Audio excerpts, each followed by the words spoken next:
Good afternoon. Thank you for joining us. I am Dawn Durante, the Wyndham Robertson Editorial Director at the University of North Carolina Press.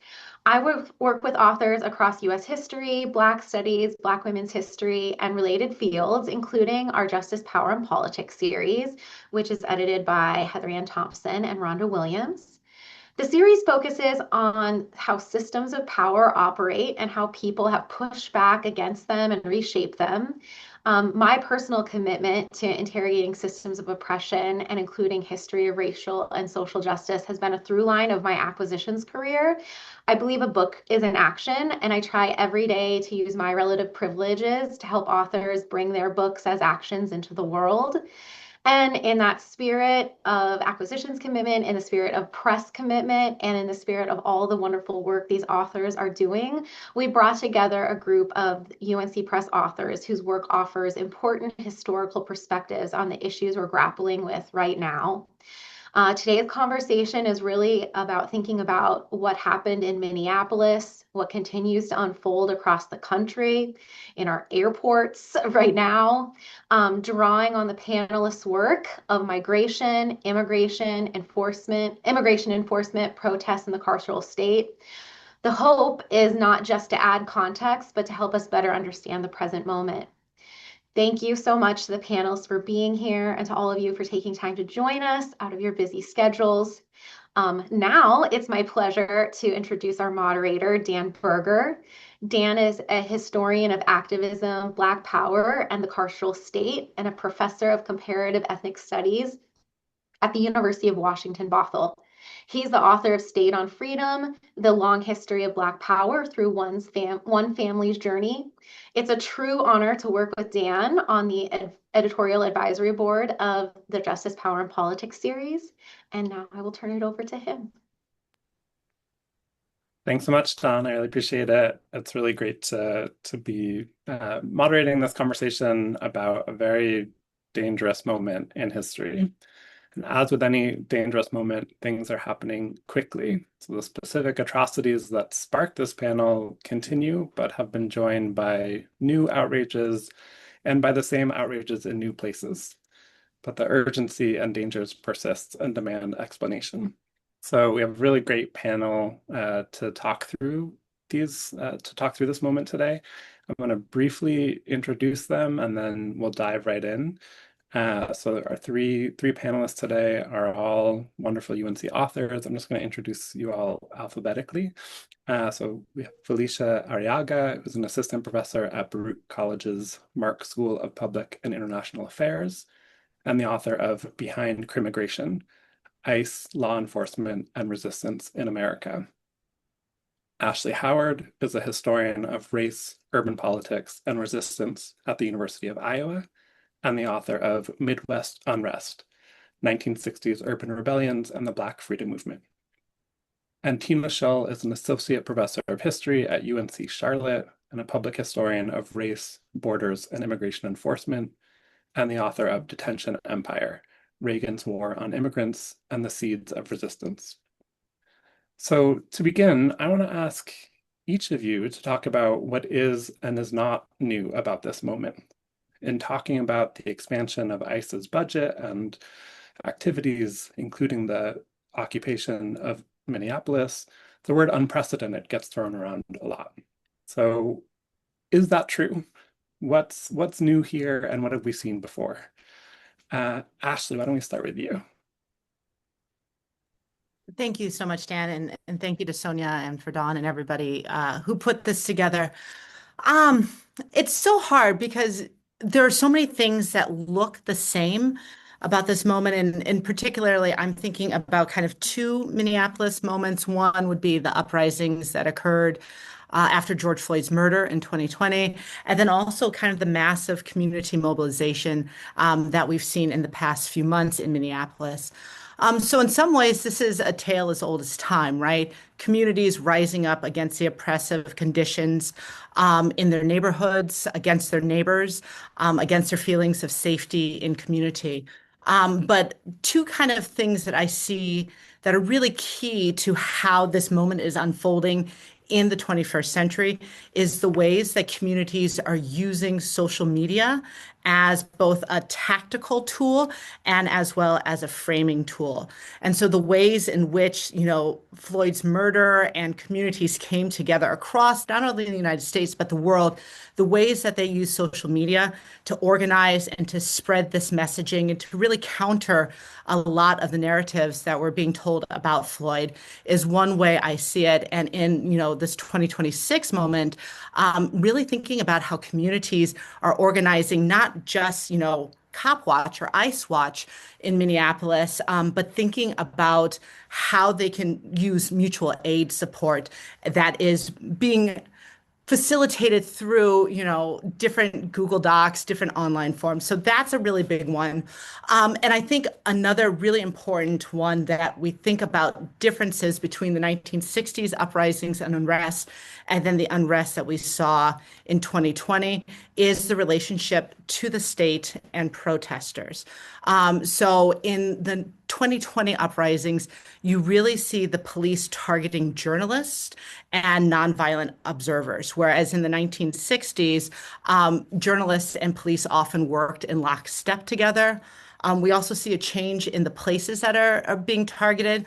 More often than not, in the 1960s, uprisings were really contained intentionally to Black neighborhoods, whereas, the very few protests, mass demonstrations that turned, violent or, devolved into property damage in 2020 were focused on commercial districts or downtown areas. And I think the last type of thing that we really see a change between the uprisings with 2020 and the 1960s unrest is that the 2020 uprisings were really a multiracial coalition of people out in the streets, right? And the sheer scale of the number of people who were out there protesting this murder was significant. If we think about between 1965 and 1967, about 60,000 Americans were arrested for their participation in unrest. And on the day of George Floyd's funeral in Houston, 60,000 people in that city came out to march. And in places like Philadelphia, we saw numbers in excess of 100,000. So that really shows how this moment, his murder, was really a national galvanizing moment. Yeah, Felicia or Tina, is there anything you want to add to that? Yeah, sure. First want to say just thank you so much to Sonia and Don and UNC Press and for organizing this, and Dan, thank you so much for moderating, and Ashley and Felicia, I'm in awe of all of your work, and just really an honor to be in company with you all. Yeah, it's just really tragic how much all of our work is relevant as these histories are seeming to repeat. But this moment is also really unprecedented in many ways.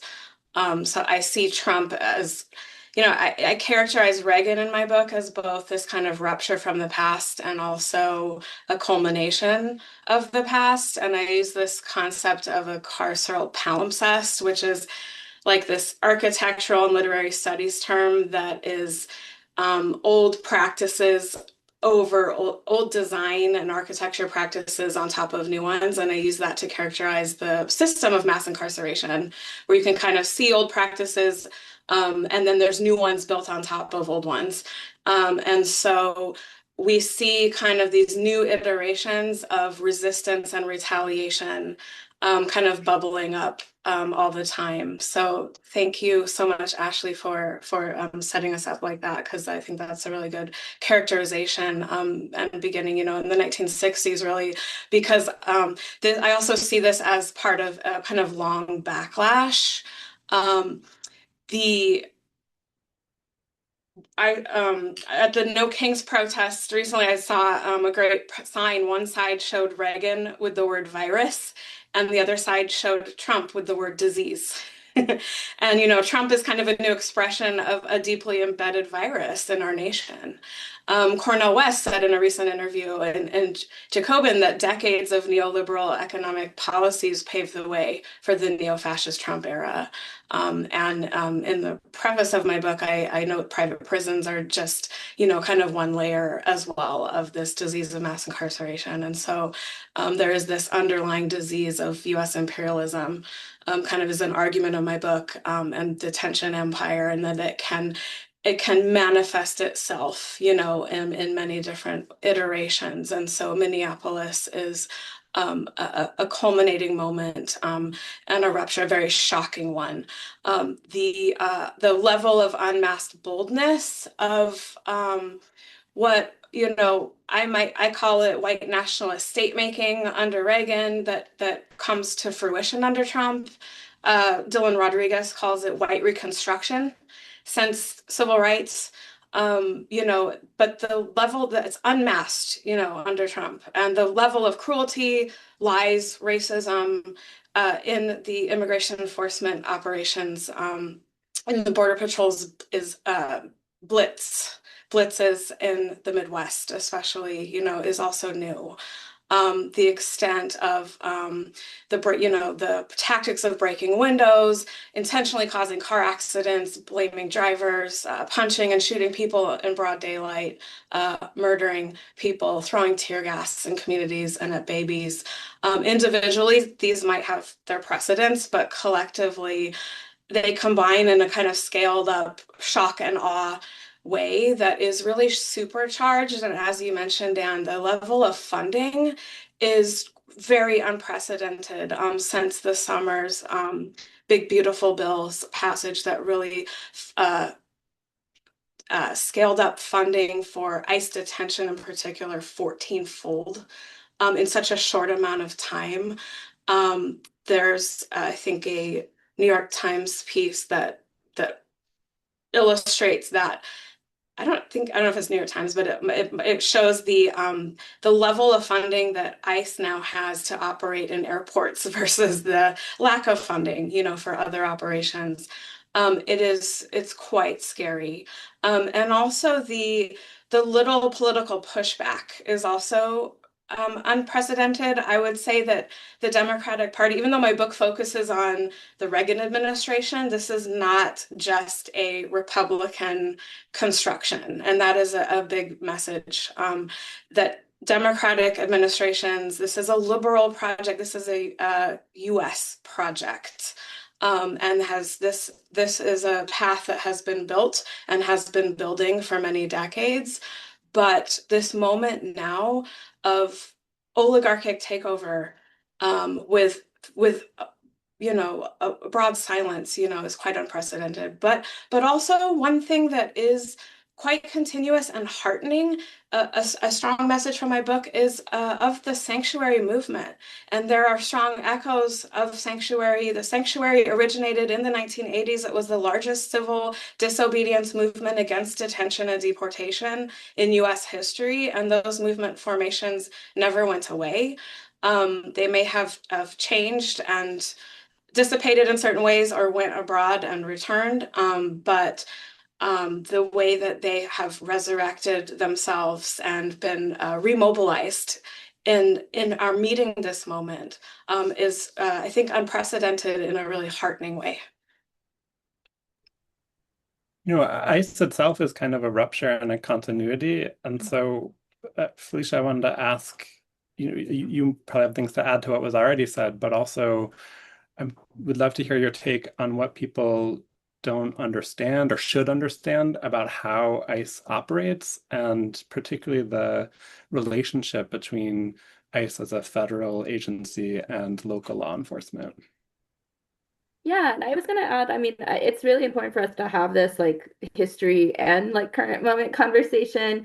One of the things that I focus on for the book, for my book, is really thinking about this collective amnesia that we seem to sort of fall into every few years. And I think about that quite often, given the current moment, because yes, obviously some things are unprecedented. And some of my work really focuses on that local collaboration.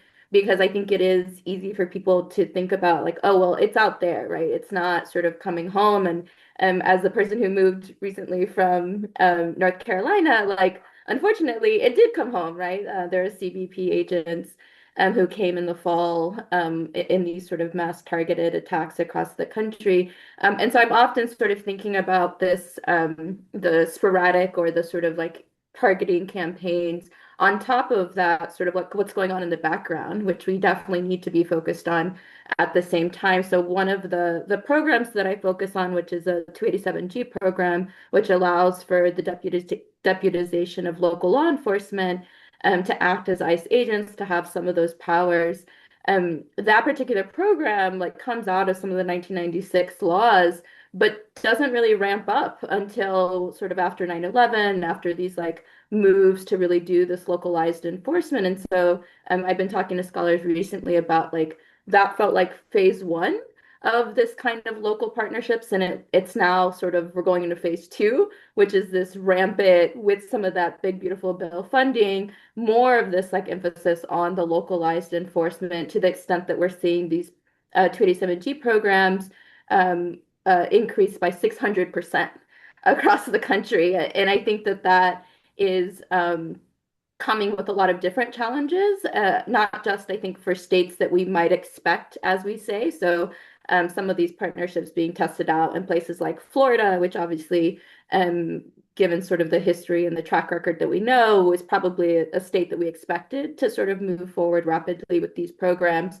But I also think that there's some concerning aspects of it that most researchers, most policymakers, most advocates are really trying to understand. So, for example, Florida also has these specific agreements with local universities, right? And I don't know in the sort of, I'm sure we're all been in the what is the worst case scenario? Like, what is the thing that's going to happen? I never had that on my bucket list of what's going to happen with this program. And so I also think that there is this sort of, I hate to call it this, but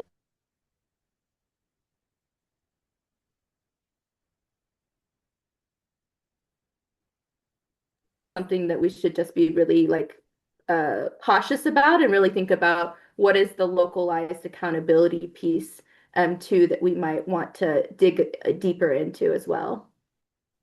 You broke up for a second where you said you hate to call it this, and then I think we missed what you hated to call it. So sorry, university internet, you know. I was saying I hate to call it innovation, right? I hate to call it that, but I do think that they and I think many folks have said this, right? That some of that the shift to the Biden administration allowed for 4 years of planning for this moment in time. And I think that that's what we're seeing, unfortunately, and not even just in some of those states that we might expect. I think like because I moved to New York, I was just really curious about sort of thinking about comparisons.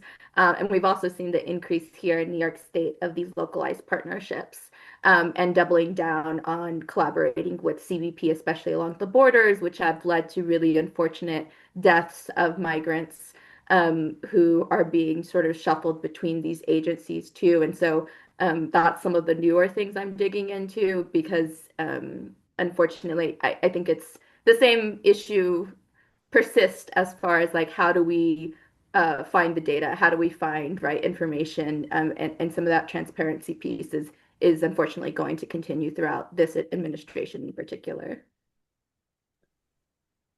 You know, because most people have cell phone cameras, or we have these, you know, very unsettling, dramatic photos and video of, you know, the streets of Minneapolis now from, you know, the nation's airports and various places. But ICE, and I'm so glad you brought in CBP, the Border Patrol is a very important part of this as well. You know, they function not only as a quote unquote law enforcement agency, but also as a jailer. And within these jails and detention centers, you know, they've been killing people on average about once a week in 2026, right? Through either direct violence or through neglect, or in some cases, you know, releasing people who are in such poor conditions into poor conditions, just banning people on the street in a snowy night it's in a snowy, in a blizzard in the middle of the night, just truly dystopian kinds of tactics. And so I'm curious, Tina, will start with you on this, but open to anyone, what we should know about ICE and CBP's role as jailer, and how we should understand the detention or incarceration that is a part of all of these operations in relation to the more visible form of the kind of street policing and street violence that these agencies are responsible for. Mm. Yes, thank you for that. I would say that the thing that I would want to impart about what I wish that people could understand a little more about how ICE operates and how ICE and CBP operate is that they lie. ICE and INS before them, they've always been a rogue agency that historically don't follow their own rules and procedures. There's a long history of kind of secrecy, cover-ups, and these agencies, they originate in the origins of policing itself. There's a long history and interrelationship with counterinsurgency, and there's wonderful scholarship that explores those historical relationships that go well before the 1980s. Going back to slave patrols and the Texas Rangers and border policing, and from the NYPD to the LAPD, and how those interrelate with U.S. empire and the U.S. occupation of the Philippines and Cuba, and the war in Vietnam, and how all those counterinsurgent tactics kind of come home. And so those are deeply embedded in police tactics, but also in the formation of the Border Patrol itself and its history, and of the INS as an agency, and the formation of ICE, ICE and CBP specifically, on the heels of the War on Terror. And so that history is important to understand. And so the embeddedness of counterinsurgent tactics. And so one thing that's been continually frustrating in my work in the realm of media is encountering journalists and media coverage that takes ICE at its word, often gives the agency and its officers the first word in coverage, and which over time has just lent credibility and normalization to rogue and terrorizing tactics, and has contributed to cementing narratives of good versus bad, deserving versus undeserving immigrants. And there is great firsthand, reporting, and, I would say citizen journalism, and also scholarship, and, intentional solutions journalism that really pushes back against that. Thinking of Jen Budd, who is a former Border Patrol agent who has a Substack blog, who routinely reports on Border Patrol's cover-up operations, and also organizations like No More Deaths, who has accompanied people in the desert and provided aid, and who have documented the ways in which they have routinely contributed to the deaths of thousands of people since the construction of the border wall and before, and the 1990s to today, and so the increasing militarization and those policies. And if you look at policy documents since the 80s, these are intentional choices on behalf of policymakers, including taking climate change into consideration and using that in the weaponization of the desert, and using that to the United States' advantage, in its kind of militarization of the border.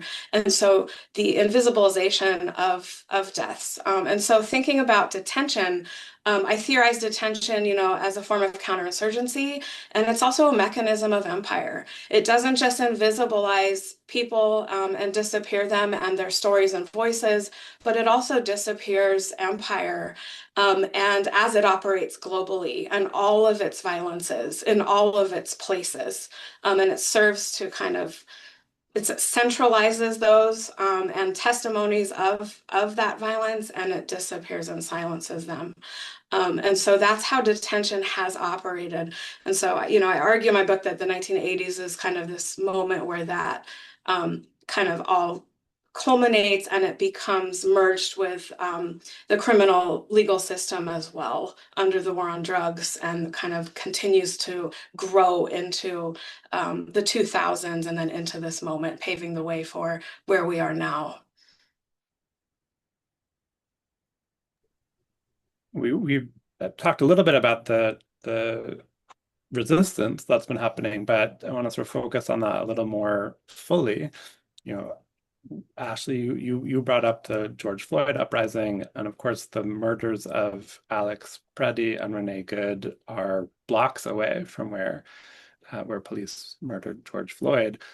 And we also have seen pretty dramatic organizing inside of detention centers as well from detained migrants. So would invite each of you to just sort of share your sense of what you're seeing of the kind of resistance that's happening, and how that relates to some of the things that you each have focused on historically, as well as maybe what's new and sort of meeting the moment.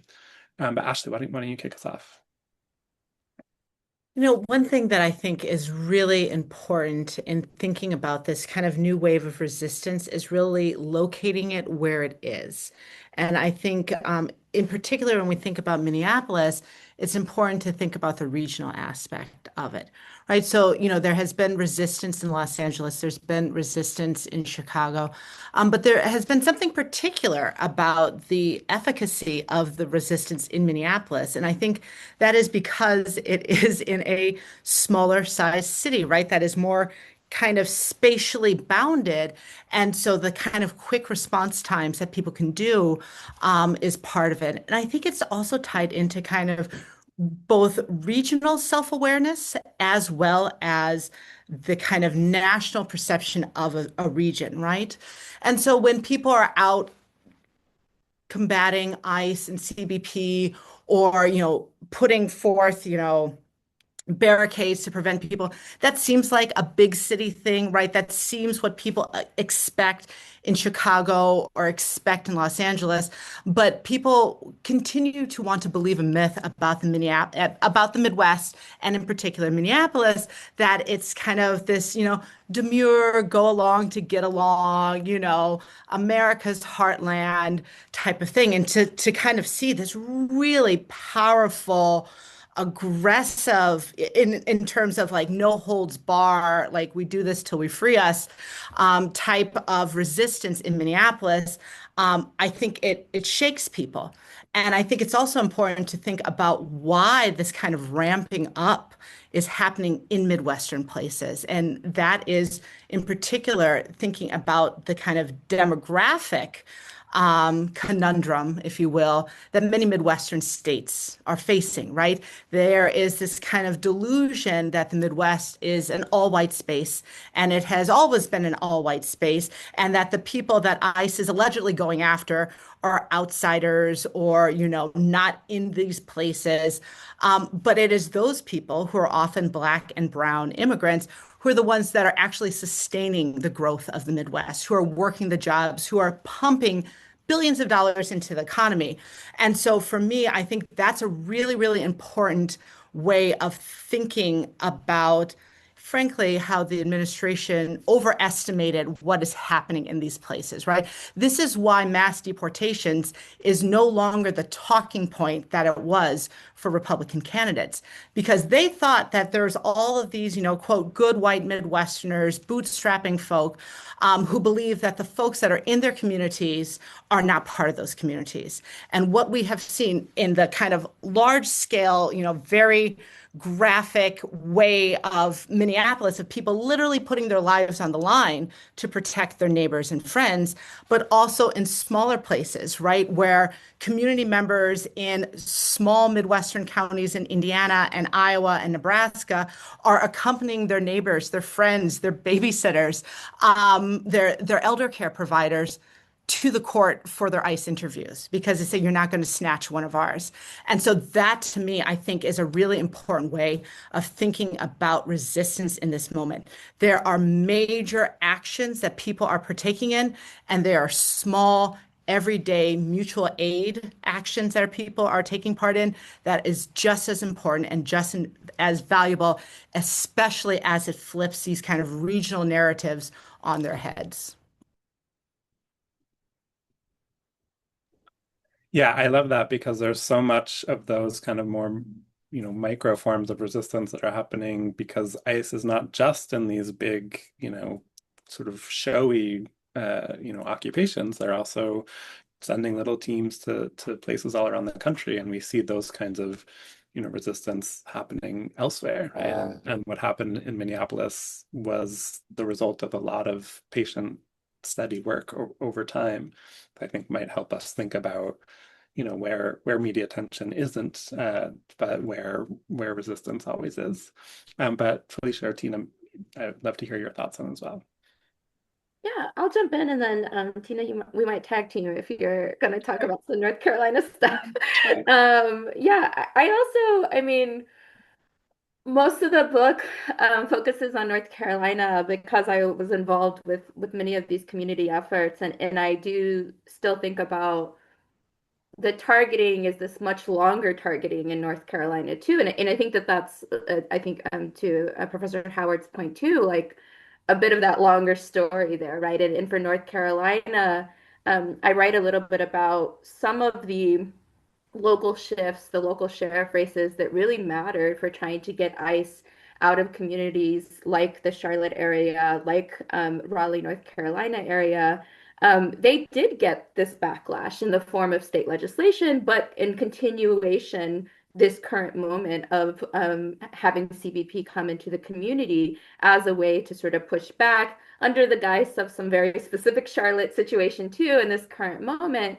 But I do think that that's important for us to understand that this backlash, as was being referred to earlier, is also really in response and comes out, at least in the Charlotte case, out of this organizing after the 2016 uprising in Charlotte. And so people were already primed on this, what we would say is like a criminal justice issue in particular, and then move into this sort of like deep coalition building to really think about how the criminal justice and immigration side of things can actually be discussed coherently and in together.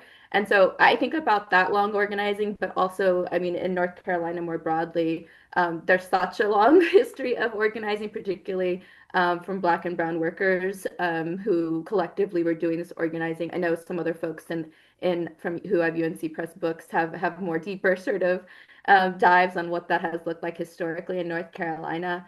And then I think about the sort of resistance coming out of New York City, in New York State that we're seeing, also because of this continued targeting, right? So under the Adams administration, an attempt to sort of appease Trump to try to sort of not have individuals sort of be abducted, kidnapped, but we still continue to be threatened by this force, right? And obviously we have a new mayor, which creates some interesting back and forth. But I also think about the recent folks who have been released and their efforts to continue to organize for their friends who are in detention. And those people really inspire me. We've been supporting a few folks who have been released from Batavia up in Western New York. And their sort of one goal is to continue to support those people that they were in ICE detention with. And I think that those are the folks who I think are actually going to continue to do that, continue to push. I think about all of the sort of Columbia students who have been targeted and now released. And I actually think that that is going to continue to push movements forward to really think about how do we reach back and support those folks. And I think that that's been really inspiring for us here locally, just to continue to understand that even if they move people, which is their strategy, right, to move them to these places in Texas, to try to quickly move them out of the communities, that people don't forget, right, that people who have been there struggling alongside them are going to continue to fight for their neighbors as well. Thank you so much for bringing in the New York context, Professor Arriaga, and the connecting it to North Carolina and Minneapolis. I think, yeah, I think there's so much to be learned from this kind of coalitional and the way in which information sharing, has taken place across these locations. That is something that is both historical and current day that is really heartening.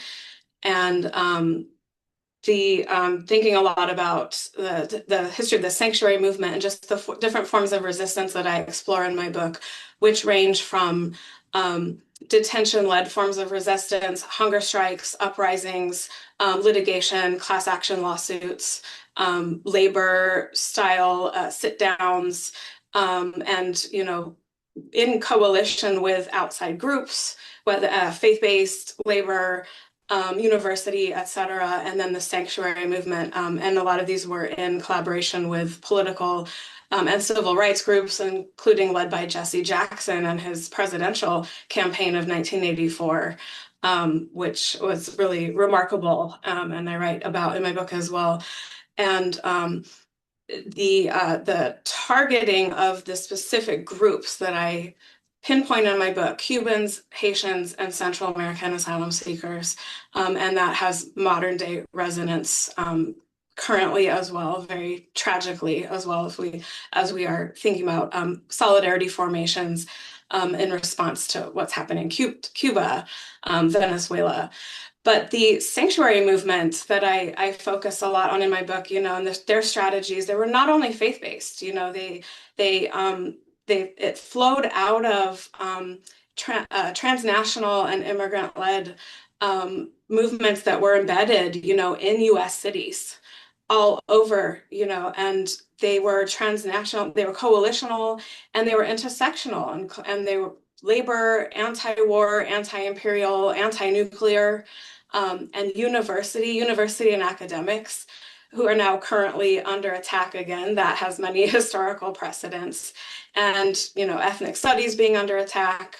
And so the foreign policy focus of the sanctuary movement, and so today, solidarities with Palestine, student encampment, and the criminalization of that. And you mentioned Columbia students, Felicia, that has a lot of resonance as well. But the victories, that we're seeing, through these coalitional responses, I also find hopeful and heartening. And that history in Minneapolis, that context, that every place has that local context and a particular history of coalitional organizing. And that, that did not die out. The sanctuary movement itself did not die out in the 80s. Reagan declared a victory against the sanctuary movement when they took movement leaders to trial, although most of the leaders, they did not really end up being, charged with crimes, although many immigrants were deported, and so that is often the case. What are the more invisible forms of punishment? But, in many cases, movements kind of went abroad, and that turned out into things like solidarity caravans and flotillas to El Salvador and Cuba, which we are now seeing forming right now. And in response to operations in Los Angeles, Chicago, Minneapolis, Charlotte, there's been a lot of information sharing across the country, but then also a lot of very hyper-local mutual aid response.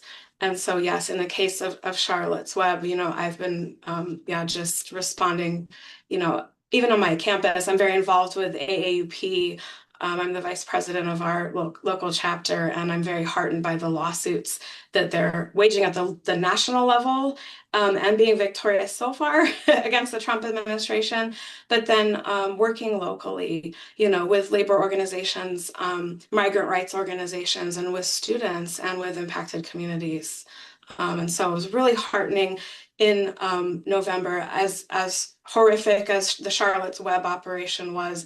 I do think that CBP were also a little surprised at the local response. And of course, the use of media. One thing that is true across time is that ICE is very preoccupied with media and its public image and kind of making a spectacle of these operations. And so these are fear tactics. And so the litigation, all of this range of strategies, they, collectively, they do often work. Yeah, I'm so glad that you brought up those different kind of scales, because that also was something I am very keen for us to discuss, right? That we have always seen the kind of war at home connected to the wars abroad. The role of U.S. war in Vietnam in particular in relationship to the rebellions in the 60s and 70s, everything you were saying about the sanctuary movement in the 80s.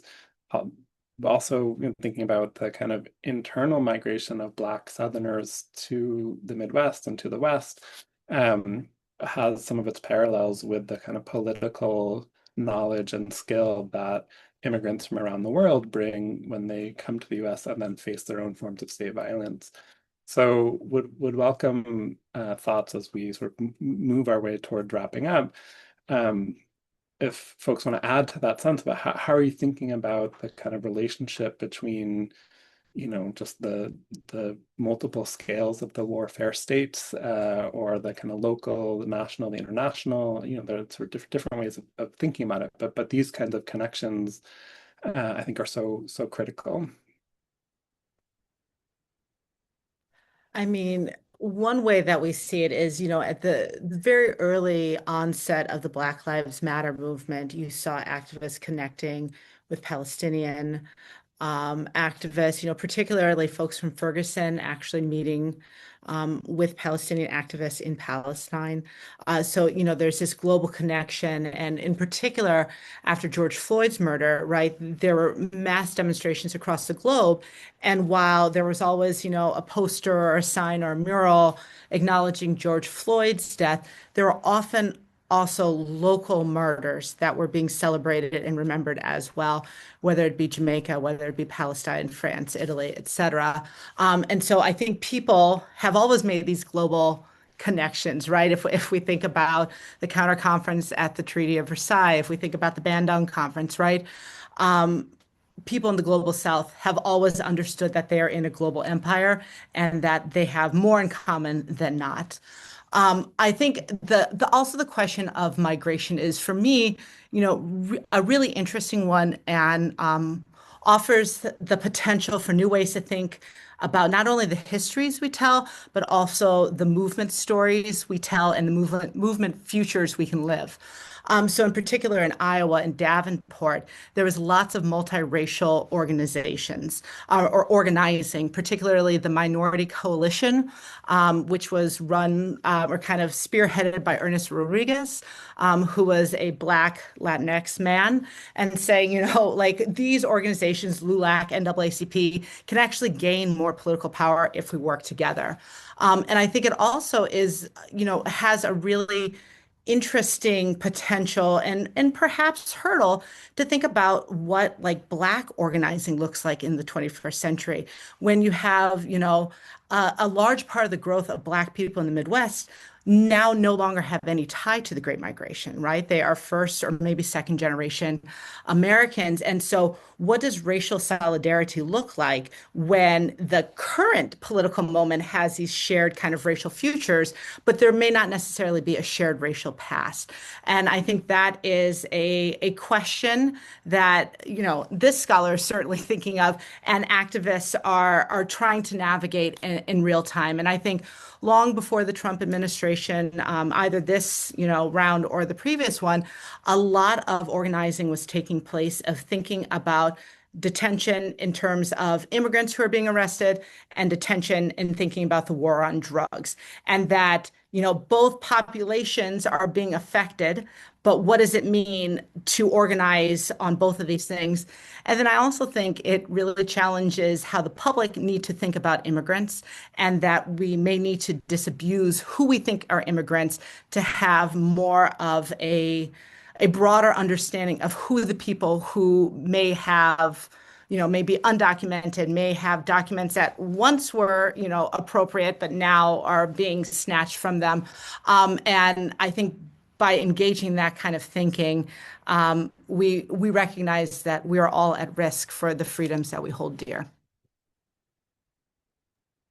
I think on that point, I was just going to add too that the demographics are also different. I think to go back to the sort of place-based piece that Professor Howard also mentioned is that like here in New York City, other parts of New York State, we also saw a lot more West African migrants coming. And we're working on a project now interviewing some of those folks who are still in shelters 3-4 years after those big migrant crisis moves from Texas, Florida. And I think that that has opened up a lot of the organizing space in this area to really sort of focus in on what are the conditions that Black migrants are also facing. How do we sort of talk about that in a more nuanced way? Because we do know like there's been some research that just shows that they're actually being held longer in detention, typically from at least like the experiences we've seen with some of the community groups that I volunteer with, is actually like a language issue, really becomes the sort of bottom line there because we are really prepared in some ways for Spanish speakers.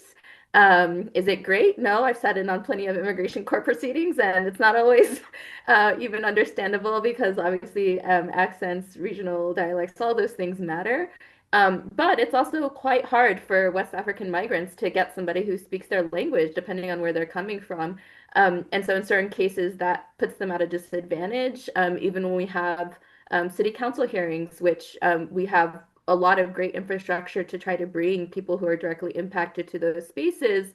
But most of the time, it's also only Spanish and English that is being interpreted into. And so I do think that this is also an opportunity for us to think about how do we encourage these local governments to continue to deepen their relationship to these communities, especially as we start to see, at least for some of these migrants who are going through their asylum proceedings, some final decisions coming in. And I think that that's what sort of concerns us more so is what is being ramped up to, given that the courts right now are also I would say chaotic at best most of the times on the immigration side, on top of some of the local sort of enforcement practices that we're seeing too, that unfortunately we're seeing a lot of those folks who came in during that moment now sort of having closed cases, all of these things. And so I think we're sort of undertaking that conversation, at least in the New York City and New York State space too.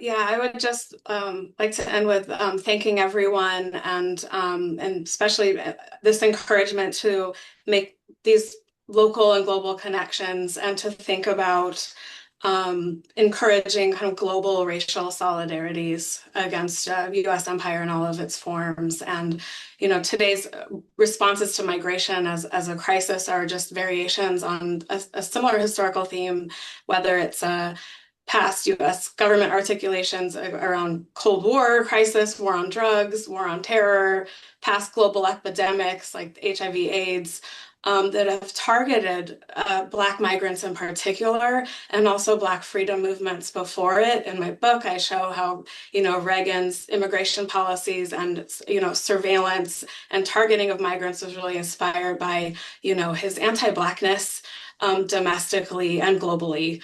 And, you know, targeting Black freedom movements and also anti-Indigenous, you know, settler colonialist, you know, philosophy. And so this and targeting of the Caribbean and Central American region in particular, this kind of shows how border policing and politics is really anti-Black and anti-Indigenous at the core. And so these histories really kind of help, I think, engender these global solidarities and these conversations of both past and present, I think are really, really heartening and important. And I would just want to end with, I think that the climate crisis that is now facing us, because these are the new articulations of migrant crisis, whether they be local fights against data centers and against COP cities that are now in 70 US cities and counting, and their global connections and reverberations and the solidarities that can be formed there. You know, those are the points that of local action that can be taken and histories that can be explored. Thank you so much for ending on such a like a globalizing, but also thinking about the local note. Like, what a way to think about it. I know we could talk about this almost endlessly because how important it is. So I have the coming in to wrap things up, but I also want to come from a place of extreme gratitude. Thank you to the wonderful UNCP marketing team and Sonia for putting this idea for this important panel into action. Dan, thank you for lending your expertise to guide this discussion. Ashley, Felicia, and Tina, thank you for the difficult work you do on all your research every day and for sharing it so generously to help us try to like begin to understand and contextualize what is like sometimes for so many of us this incomprehensible moment. Thank you so much.